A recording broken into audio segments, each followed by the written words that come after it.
Do you think that there is, I mean, I suppose that there is, but do you think that there's like a dangerous amount? I mean, I don't know how much you might have thought about it, but like a dangerous amount of conflict of interest in the industry itself from all walks of it, whether that's companies, whether that's the media, whether that's users, whether there's this idea of like the KOLs that exist everywhere. Mm-hmm. Do you think that we've reached that sort of like, yeah, escape velocity where it's just like it's just everywhere, too pervasive, or is it just like specific to specific projects and something that exists not much more than in any other industry?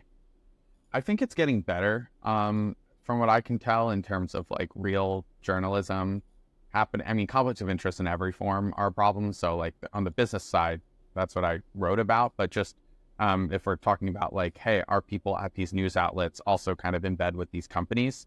I think that was absolutely a thing. And I'm sure you know about it. Like there are some, without naming names, because honestly, I haven't vetted it. Like it happens enough where somebody will reach out to me and be like, hey, how much does a CoinDesk article cost? Which is not only like wrong, but it's also kind of offensive. It's like, you know, I don't know what you think we get paid for. It's not, yeah. But regardless, like I think that there is or was a practice in this industry of some people paying for play. And I get the sense that is kind of going away now. I think FTX put a big spotlight on the industry and CoinDesk's role, and that kind of showed the role that media can play in bringing light to these things without just shilling, you know, different projects. So, yeah, but I don't know, like it's still always going to be a problem when everything is so financially linked, like everything crypto. Yeah. No, I always think that we're like walking a little bit too much on dangerous ground, but then at the same time, I just wonder how bad it is in other industries. And then I wonder on the other hand, like how complicit is the media?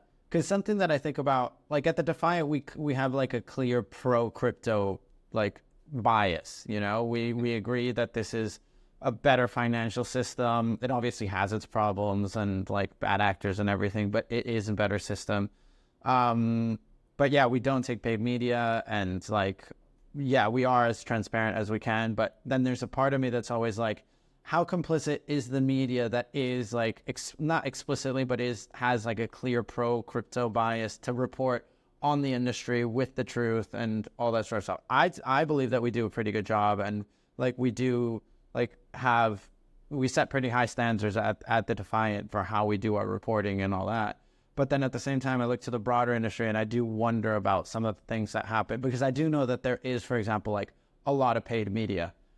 Because I've gotten like PR people reaching out and be like, so how much does it cost to like put an article in the Defiant? And I'm like, that doesn't work. And they're like, but what do you mean? This and that allows it. Yeah. And I'm like, I mean, this and that's prerogative. That's fine by me if they want to go down that route. Yeah. I mean, I think transparency is the most important thing. Like the fact that you're like, hey, we have a pro-crypto bias, and Defiant is obviously clear about that on their site. That's what's, you know, key. Like if you're transparent about what your bias is, then it's transparent. And everybody, I think, does have a bias to a certain extent, as much as, you know, people say that they don't in either end. I've actually been criticized a lot on the other end for being anti either particular ecosystems or crypto in general, just writing quote unquote FUD. And I think that is, I think I honestly do have to be careful, because when you're doing, particularly recently, this investigative stuff, you often just see the negative. And I think that's just hard as a journalist generally, just like having to focus oftentimes on just like negative things over and over and over again. It can reinforce, you know, a perception. Like, you know, I was writing about this DPRK stuff. You know, it looks like you know, crypto is overrun by North Korean agents, for example, but like it's also only the blockchain that allowed me to dig up all these payment records that, you know, helped illuminate this problem. Same thing with Eigen Labs, same in many other cases. So a lot, yeah, I think you have to be careful on both ends, because the urge for sensationalism can lead you to just writing what crypto, I'm glad people don't say FUD quite as much anymore, because that was so annoying, but what they would call FUD.